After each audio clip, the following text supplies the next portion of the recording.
was for you to join the Philippine team, but then somehow you came to Omega, and now you had your first fight, professional debut, and you got the round 1 knockout. How do you feel about that performance? I feel blessed. I hope everyone enjoyed the fight and Jay and for everything, and the overall IPI and Omega Boxing Club for everything.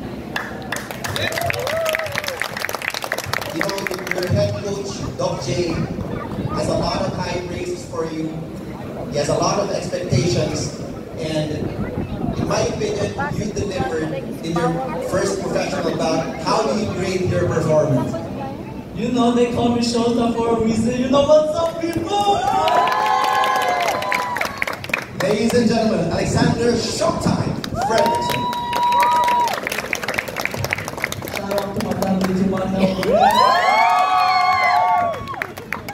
There you have it. Up next, Ramil Roda Jr. for the support.